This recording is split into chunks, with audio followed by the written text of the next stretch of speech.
Campos, longe e perto também. Vamos lá. Quando a tua música despertou-me para viver, recordo que permanecia adormecido sob o anestésico do sono. Eu havia atravessado o pórtico do irreal e ali fixar a residência no país da fantasia. Respirava, sorria, gozava, mas permanecia vazio, fugindo da realidade que me buscava, onde e quando parava, temia que acontecesse o despertar. A felicidade do inquieto é permanecer em movimento, embora o cansaço lhe consuma as forças e aturda o pensamento, porque esqueceu a arte de raciocinar. Assim eu me encontrava. O ritmo do universo convidava-me ao repouso, à quietação, ao mergulho no oceano íntimo. Se o tentava, porém, logo me afogava as águas revoltas da minha ansiedade, retornando às praias largas da alucinação. Acostumado à fúria e companheiro da insatisfação, eu mudava de lugar como o vento, perpassando um arvoredo sem rumo, procurando fora o que lá eu não podia encontrar. Eu sabia que me chamavas. Perdido nos desvios, receava pelo caminho, procurando pelo objetivo. Eu não queria encontrar porque eu tinha certeza de que se parasse, experimentaria a tua iluminação. Agora que a tua música me despertou, aquieto-me e medito. Assim fazendo, fruo da tua luz que se expande de dentro de mim, iluminando-me todo. Eu já não quero fugir. Deixa-me enfurecer em sabedoria e silenciar, para ouvir a tua voz, meu cantor, meu rei. Esse é o encontro de uma pessoa que se sentia perdida no mundo e quando ouve a voz, se encontra. É esse encontro que você falou na sua prece, Vitor. Dessa família, né? Que bom saber disso. A escolha de um tema de uma palestra é muito importante. Eu faço palestra há um tempo já, e esse tema de hoje, que é o sequestro da subjetividade e o desafio de ser pessoa. O tema parece difícil, mas o assunto é interessantíssimo. Apareceu na minha vida em meio a uma situação muito difícil que eu passei, um rompimento amoroso que mexeu demais com o meu emocional e eu fiquei muito mal. E me veio esse livro. O livro é intitulado, é uma pergunta: quem me roubou de mim? E o subtítulo: o sequestro da subjetividade e o desafio de ser pessoa. É uma literatura católica interessantíssima. E eu já já fiz essa palestra em inúmeras casas em Campos. Às vezes as pessoas pedem para repetir. E quando o George me convidou, me veio o tema, porque eu acho que é muito interessante falar desse assunto. Eu vou explicar. Maria de Magdala, olha que interessante esse texto. Ela dizendo: Jesus nasceu para mim em Betânia. Foi certa vez que ouvi a sua voz tão cheia de pureza e santidade, despertou em mim a sensação de uma vida nova com a qual eu jamais sonhara. Foi no mês de junho que o vi pela primeira vez. Ele caminhava pelo trigal quando passei por perto com as minhas damas de companhia, e ele estava sozinho. O ritmo do seu andar era diferente do andar dos outros homens, e o movimento do seu corpo não se assemelhava a nada que eu já tivesse visto. Os homens não caminham sobre a terra desta maneira. E mesmo agora, não sei se ele andava depressa ou devagar. Naquela noite, viram em meu sonho e disseram-me depois que eu gritava dormindo e me agitava no leito. Foi no mês de março, de agosto, que o vi novamente, através da minha janela. E minha escrava, a egípcia, veio até mim e disse: aquele homem está aqui novamente, está sentado ali, em nosso jardim. Caminhei para ele com meus vestidos e minhas sandálias douradas, e quando o alcancei, disse-lhe: bom dia para ti, bom dia para vós, né? E ele respondeu: bom dia para ti, Maria. Não quereis entrar em minha casa? Maria disse. Eu já não estou em tua casa, respondeu ele. Eu não sabia o que ele queria dizer com isso, mas agora eu sei. Eu estava morta. Era uma mulher que tinha divorciado de sua alma. Estava vivendo a parte deste eu que agora estás vendo. Pertencia a todos os homens e a nenhum. Chamavam-me prostituta e uma mulher possuída por 7 demônios. Eu era amaldiçoada e invejada. Mas quando seus olhos de aurora olharam dentro dos meus olhos, todas as estrelas da noite desvaneceram-se e tornei-me Maria, simplesmente Maria. Rogo-vos que entreis em minha casa. E Jesus responde: tu tens muitos amantes, entretanto, só eu te amo. Os outros homens amam a si mesmos quando te procuram. Eu te amo por ti mesma. Somente eu amo o que não se vê em ti. Eu não sabia, mas naquele dia, o poente dos seus olhos matou o dragão que havia em mim. E tornei-me uma mulher. Tornei-me Maria, Maria de Magdala. É o texto do Primado do Espírito, de Rubens Romanelli, que fala exatamente do sequestro da subjetividade. Vamos começar. O que significa isso, Cíntia? Há pessoas que nos roubam e há pessoas que nos devolvem. O sequestro da subjetividade, como diz o Fábio, o autor do livro, é um roubo silencioso que nos leva de nós mesmos. É uma travessia entre a posição de indivíduo para a posição de pessoa. O que ele coloca 2 pilares para você se tornar pessoa. Iniciando. Aquele antropólogo chamado Roberto da Mata, eu vou andar, você me desculpa. Aquele antropólogo chamado Roberto da Mata diferencia 2 expressões. A expressão indivíduo, que ele coloca num texto intitulado você sabe com quem está falando? E pessoa. Nós somos indivíduo quando nós queremos ser olhados na coletividade. Queremos ter os nossos direitos respeitados, aí nós queremos ser indivíduo. Olhamos uma fila e enfrentamos a fila, porque a fila é a forma mais disciplinada de ser atendido. E aí todos nós somos indivíduos. Mas somos pessoa quando queremos furar a fila, por exemplo. Eu não vou enfrentar a fila, não preciso, eu tenho um conhecimento, né? E vou usar desse meu conhecimento. E aí eu sou pessoa, eu quero ser olhada como um ser individual à parte dos outros seres, que são indivíduos. Ok? Entendido os 2 termos? O sequestro da subjetividade é muito parecido com o sequestro do corpo. No sequestro do corpo, existe a figura do sequestrador, aquela pessoa que rapta a outra e leva para um cativeiro.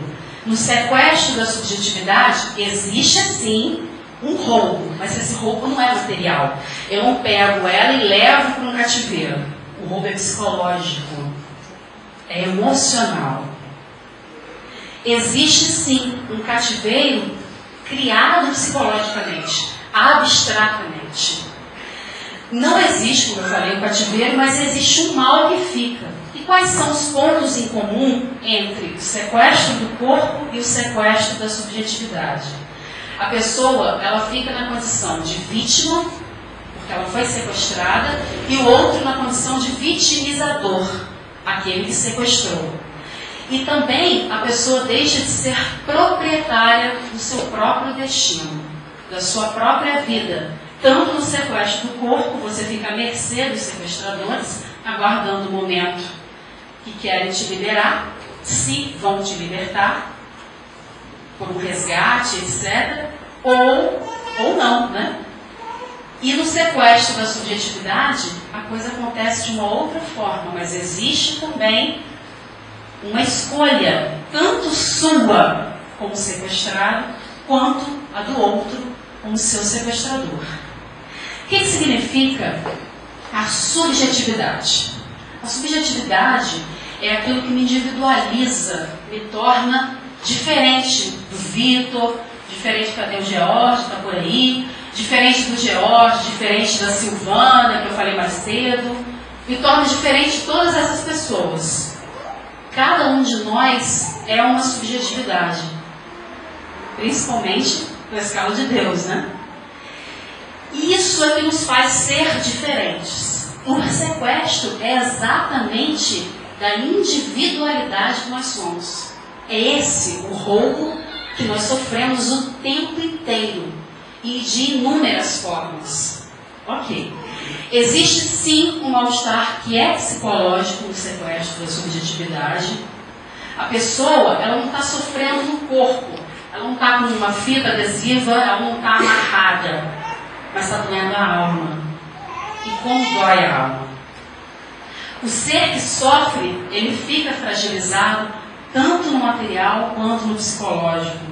O sequestro lhe retira a centralidade das suas decisões. Você fica completamente vulnerável, à mercê de uma outra pessoa. Quais são as modalidades de sequestro que ele lança a mão no livro? De marido para mulher. E ele conta uma história que uma mulher vivia única e exclusivamente em função do seu marido.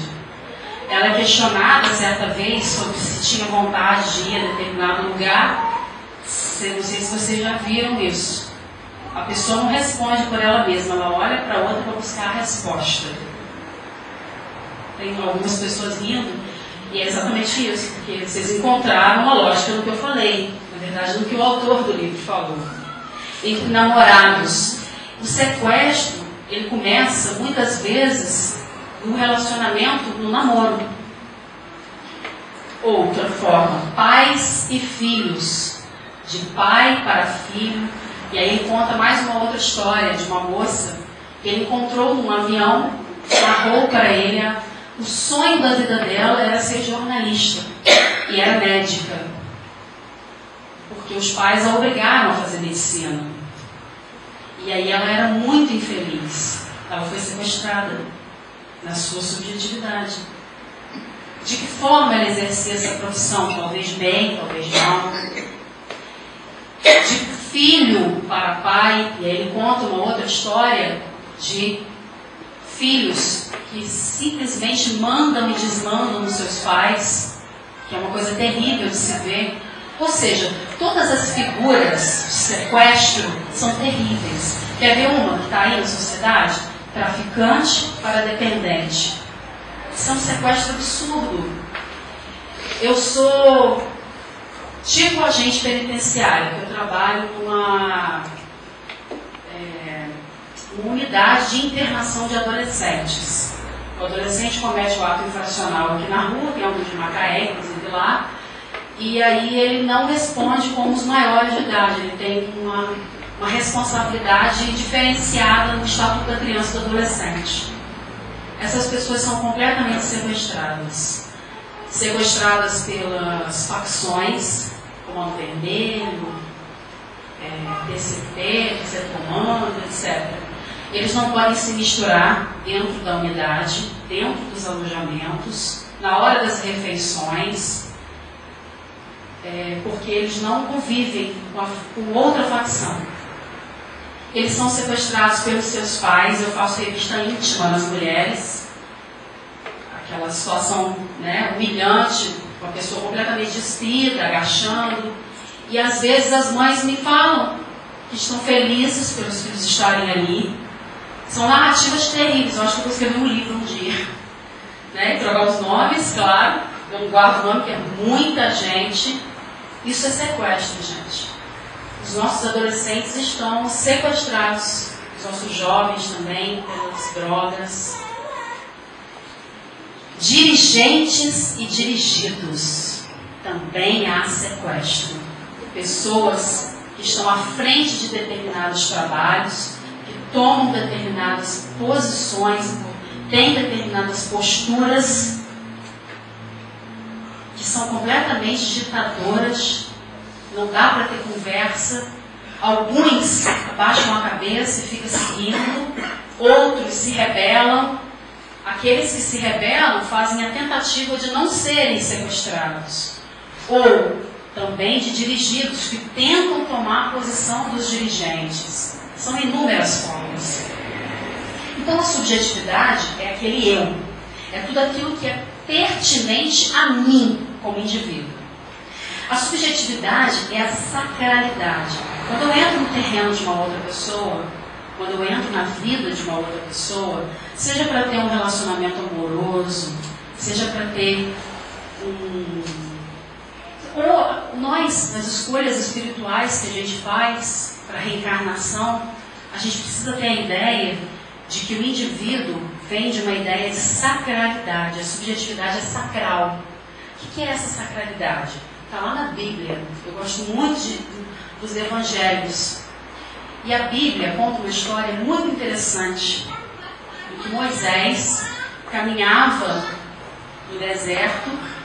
No deserto não, perdão. Ele caminhava e encontrou, levando o seu rebanho, e encontrou uma sarça, que é uma pequena árvore ardente, se queimando em brasas, mas ela não se consumia, ela não se queimava. E aí ele ficou muito impressionado com aquele evento. Gente, que árvore é essa queimando que não se consome?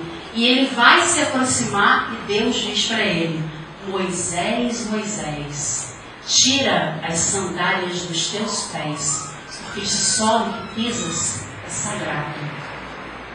Do mesmo jeito, a gente diz para você: fulano, fulano, tira as sandálias dos teus pés, porque o solo que você pisa, do seu pai, dos seus irmãos, do seu marido, da sua esposa, das pessoas do seu trabalho, é um solo sagrado.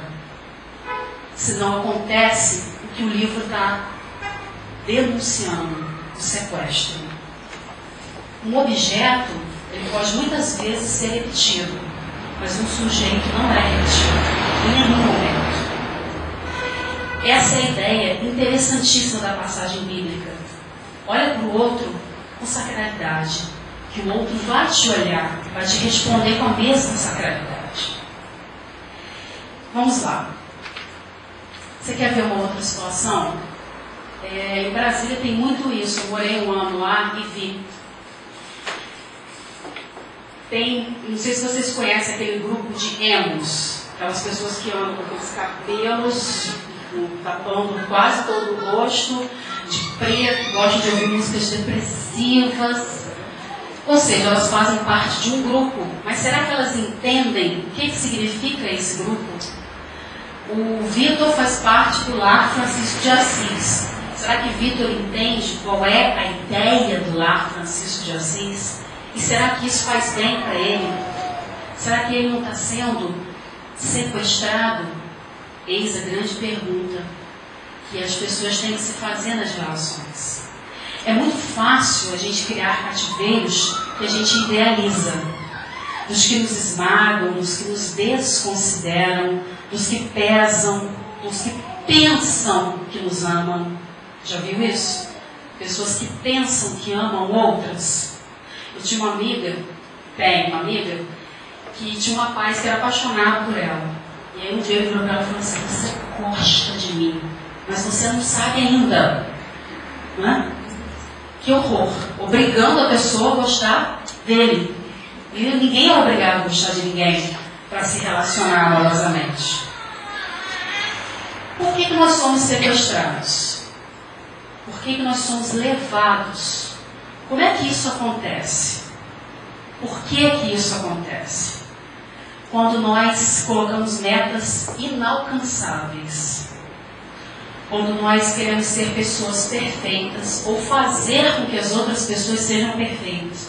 Já vi mãe e pai dizendo assim: eu não consegui, mas meu filho vai ser do jeito que eu quero. Isso acontece muito, gente. Final feliz. A felicidade não é deste mundo, como dizia Jesus, né? Não é essa felicidade que a gente quer tanto conhecer.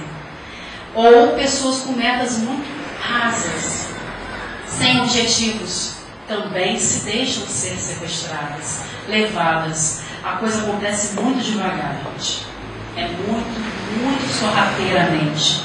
Que o psicológico da gente, para nos atingir emocionalmente, é muito devagar. Vai comendo pelas beiradas, a gente vai permitindo que a outra pessoa dite as regras para a gente, ou a gente devagar vai ditando as regras para o outro, não vai deixando o outro viver a própria vida, com as próprias escolhas, com os próprios desejos. E aí você vai só consumindo pelas beiradas. Quando você chega ao centro, e aí culmina naquela pessoa: vamos sair, fulano?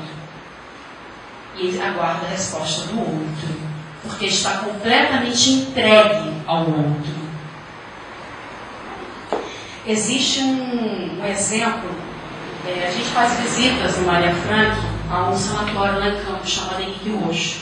E numa dessas visitas, eu encontrei a figura de uma mulher completamente sequestrada. Aí a gente conversa, leva comida, dança com eles, porque algumas pessoas têm muita dificuldade de conviver com as pessoas psicicamente complicadas, né? Doentes. E é realmente muito difícil. Essas pessoas têm um cheiro característico, elas te agarram muito, querem te abraçar. E aí nesse dia eu me encontrei com uma senhora que eu nunca tinha visto, que algumas figuras são repetidas nas visitas. E ela olhou para mim e disse assim: não deixa, mas ela segurava meu braço, quase me sacudia, não deixa acontecer com você o que aconteceu comigo. Eu estou aqui por causa de um amor. E ela falava com os olhos arregalados. Foi um amor que me adoeceu. Eu estou doente. Agora eu estou aceitando isso. Ou seja, ela foi sequestrada. Estava se vendo na condição de vitimizada, de ter se deixado levar e tentando novamente se resgatar, se devolver. Quer ver uma coisa interessante para se devolver? O Evangelho de Jesus. Olha o que Jesus fez com Maria. Devolveu Maria para ela mesma. Não devolveu ela para outra pessoa. A terapia é uma coisa interessantíssima. Eu faço, inclusive. Quando eu encontrei essa literatura, eu estava me sentindo no chão. Vovó está aqui de prova, né, vovó? E me fez muito mal aquela situação. E eu me coloquei de pé, de frente para mim, e me resgatei. Me senti como um ser humano novamente. Quais são as relações que nos sequestram? Quando o eu tenta sufocar o tu. Existem dois pilares. Eu preciso tomar conta de mim, dispor de mim, saber quem sou eu. Até aqui eu vou. Daqui não dá para mim. Para mim. Não é olhar para o outro. É o momento do eu. Para depois eu dispor-me para os outros. Então eu preciso me conhecer. É o tal do conhece-te a ti mesmo. Que é tão difícil, não é verdade? O outro é visto como extensão, muitas vezes, das nossas necessidades. Eu não sei viver sem fulano. Isso é complicado. Nós não nascemos colados com ninguém. E nós vamos sofrer perdas ao longo da vida. Kardec diz que não existe perda maior ou sofrimento maior do que a própria perda de um ente querido pela morte. Seja ela simbólica, a pessoa pode morrer para você e permanecer viva. Ou o próprio desencarne da pessoa, porque aí é um desligamento mais abrupto. Mas também lá em cima é um desligamento mais abrupto, gente. Quando você reencarna, quem assistiu o nosso lar viu a reencarnação daquela mulher, que eu esqueci o nome, e a família muito fragilizada. Novamente, ai meu Deus, vou me desligar. É difícil, gente. É difícil construir e permanecer com os laços, principalmente quando há esse trânsito. E é nesse trânsito que a gente sequestra as pessoas, que a gente não quer deixar o outro viver. Que a gente tem medo de perder o outro. Será que nós é que não estamos doentes? Preste atenção. A violência que a gente faz com o outro, ou com que a gente deixa o outro fazer com a gente, como eu falei, ela é sutil, ela é silenciosa, ela mina a minha subjetividade e me priva da minha autonomia. Eu falei já dessa coisa. Quer ver um grande exemplo espírita de sequestro da subjetividade? A obsessão. Quando eu falei espírita, a mediunidade, a obsessão não é propriedade da doutrina espírita. Mas nós estudamos esses assuntos e nos aprofundamos. A obsessão é um processo de sequestro da subjetividade. Ela começa devagarzinho, o espírito vai, encontra espaço em você, porque é você que dá o espaço, abre a portinha, depois abre o portão, depois abre a casa, abre a vida, e aí ele te toma totalmente. Alguns de vocês, ou muitos, já devem ter conhecido alguém completamente obsidiado ou levemente obsidiado. Isso é ser sequestrado. É a influência de um outro ser, encarnado ou desencarnado, que provoca intencionalmente e também pode ser inconsciente. Eu posso estar privando o outro das necessidades dele inconscientemente, porque eu não sei que eu estou doente. E na verdade você está doente, e o outro também está, porque o outro está permitindo ser levado dele mesmo. É o quem me roubou de mim. Quem me levou de mim? Eu me deixei ser levado. Aqui, analisar também, cabe analisar a obsessão do encarnado para o outro encarnado. Vocês sabem que existe essa modalidade também. A gente obsedia também outra pessoa encarnada. E é o que ele coloca como sequestro da subjetividade. De encarnado para encarnado. Como eu disse, o processo é sempre sutil. Assim como muitas coisas na vida da gente são sutis. Então a gente precisa tomar cuidado. Foi questionado ou está acontecendo alguma coisa, ou alguém te disse assim, fulano, será que você não está indo muito? Ou aquela coisa que a gente diz, Santa Maria vai com as outras. Observa, a sociologia do sociólogo nos diz que o outro é o espelho nosso na sociedade. Eu não estou dizendo que ele reflete a nossa imagem, mas ele reflete muito do que somos. Porque nós convivemos em sociedade, convivemos em grupos sociais. E aí é fundamental quando o outro, principalmente aquele outro que tem uma certa autoridade emocional sobre você, sua mãe, alguém que te conhece profundamente, chega para você e diz, fulano, não tem alguma coisa errada nesse seu namoro? Não estou falando de ciúme, gente, estou falando de uma coisa séria. Não tem uma coisa errada nessa sua amizade? Os adolescentes, por exemplo, não costumam ouvir as pessoas. Eles são mais difíceis de serem trabalhados. Eu trabalho com adolescentes e sei o que estou falando. Eles são complicadíssimos. Ontem eu fiz uma viagem para o Miracema, levando 2 adolescentes no carro. E mais um outro agente fazendo escolta. E aí, eles dizendo assim para mim, dona funcionária, eu sou do crime. Eu não vou sair disso não, essa é a minha vida. Essa é a minha escolha. Aí eu falei para ele, mas você tem mais escolhas, não é possível. Eu dirigindo e olhando para frente falando, não é possível que você só tenha uma escolha na sua vida, que é a criminalidade. Aí eu falei para ele, olha, eu não sei se alguém já te disse isso, Eu comprei meu carro com a maior dificuldade para alguém chegar lá e roubar meu carro. Outras pessoas conquistam as coisas suando. Quanto que você ganha, funcionário? Não interessa quanto eu ganho, eu não vou ficar falando, né? Eu ganho o que você ganha um dia. Eu falei, pois é, mas você está aqui, dentro de uma cela, e eu estou aqui, fora dela. Não devo nada a ninguém, não tenho problema com direito penal, não tenho problema nenhum na área civil, e estou bem. Olha para a minha vida, olha para a vida dos outros agentes. Essas pessoas estão totalmente dominadas.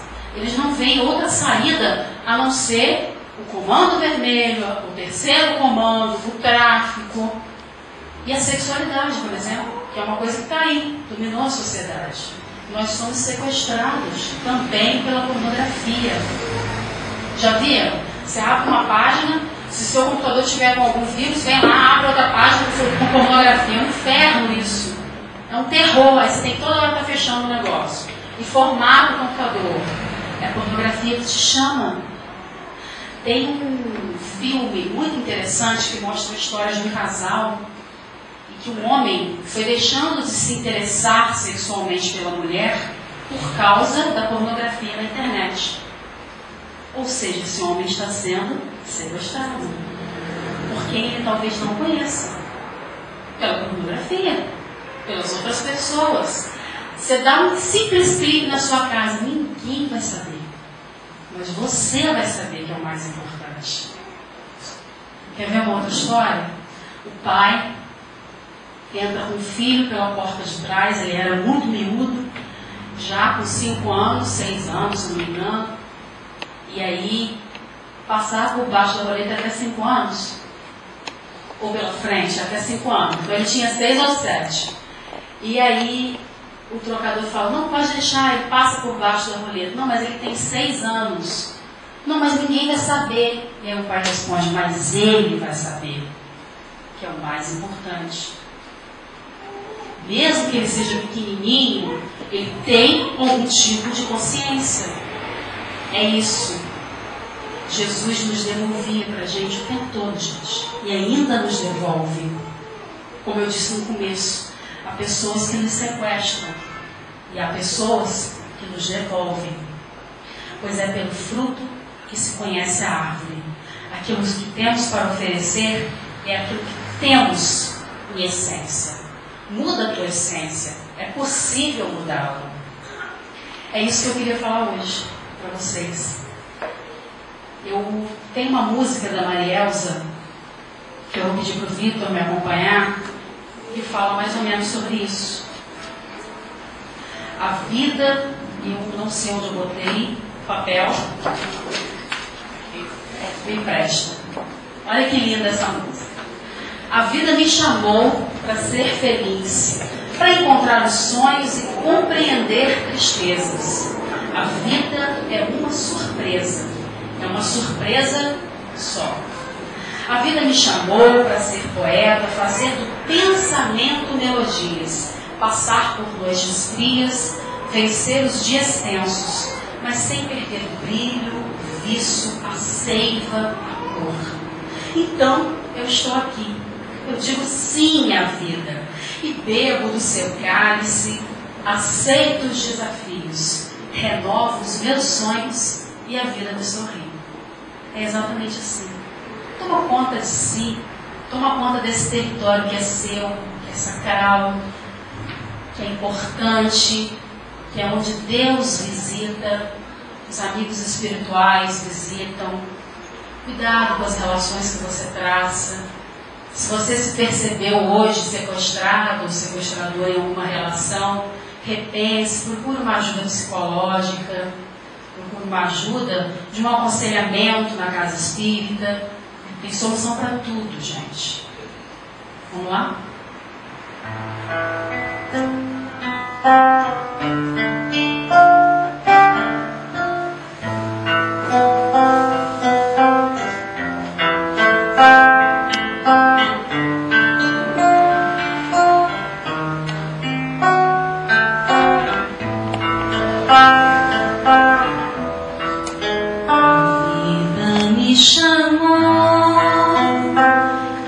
pra ser feliz, pra encontrar os sonhos e compreender tristezas. A vida é uma surpresa,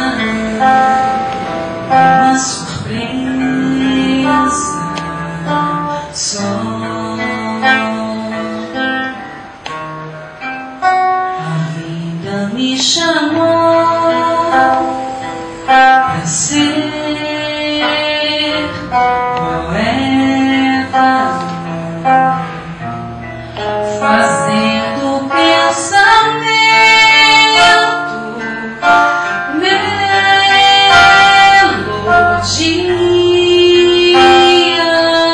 melodias, passar por noites frias, vencer os dias tensos, mas sem perder o brilho, o vício aceita a cor. Então estou aqui, eu digo sim à vida e bebo do seu cálice, aceito os desafios, renovo os meus sonhos, a vida me sorri. Renova os teus sonhos, que a vida sorri. Então, vou poder falar um poema de Alta de Souza pra gente. É daí que eu herdei meu lado artístico, gente. Essa é minha avó, graças a ela eu sou espírita, nasci espírita. Ela frequenta a doutrina espírita há mais de 40 anos, nos levou para a doutrina, sabe 15 poemas, ela não vai decorar os 15, vou declamar os 15, de Alta de Souza. Né, vovó? Fica à vontade.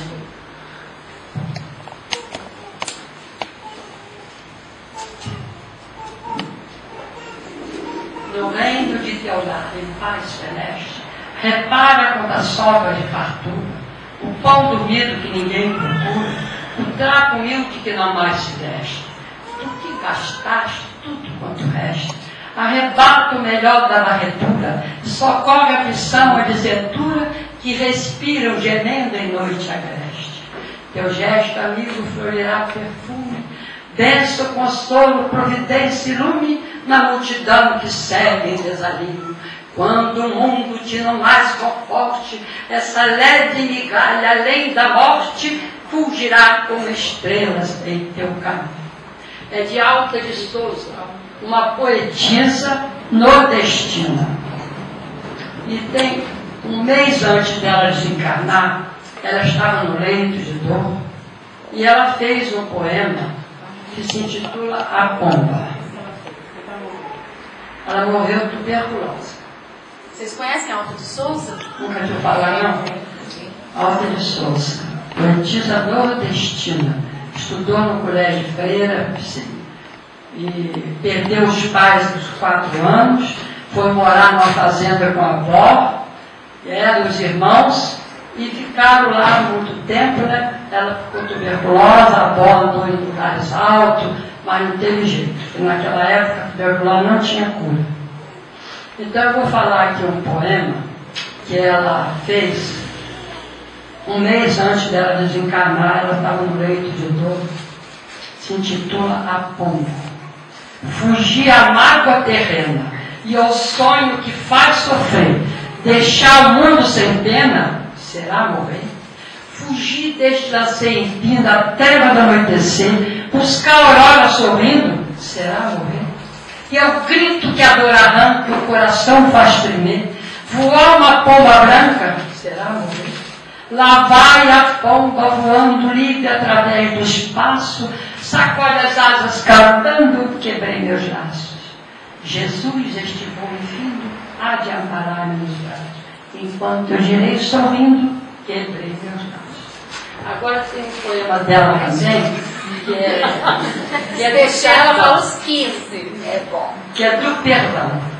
Repara a terra, pobre, humilde, boa, e lameada ao temporal violento, a golpes. Depois a vida tece a coroa de pétalos indo ao firmamento, e feliz ante o mundo desatento, mas embeleza quanto mais perdoa. Assim também, esquece o lodo e a ofensa, que a tormenta de treva te não vença, a nobreza dos sonhos redentores. Seja o perdão, o apoio a que te arrimes, e desabrocharás em dois sublimes, como a terra insultada rende-se em fruto.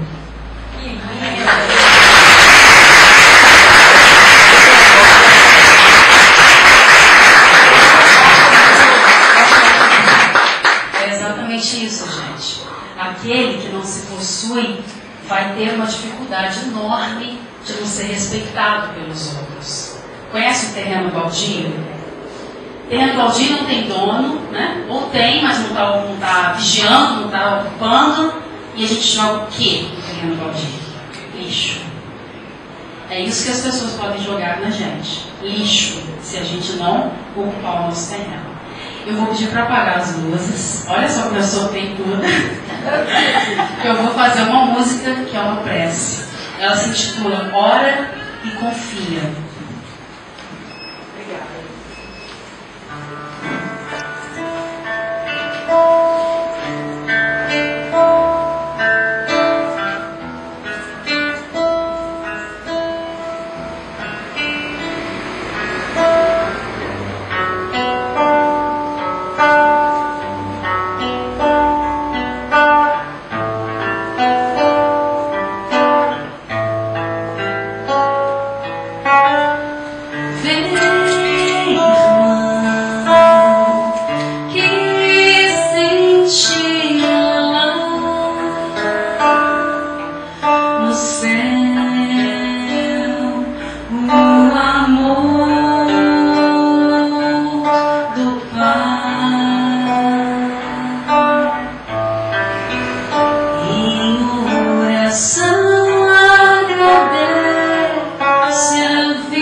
agradecemos tanto, Senhor, pelo seu Evangelho, pela sua passagem no planeta Terra, nos ensinando a como viver melhor, nos devolvendo o tempo todo para nós mesmos, para termos autoridade sobre nós. E fique sempre conosco, Senhor, hoje e sempre. Assim seja.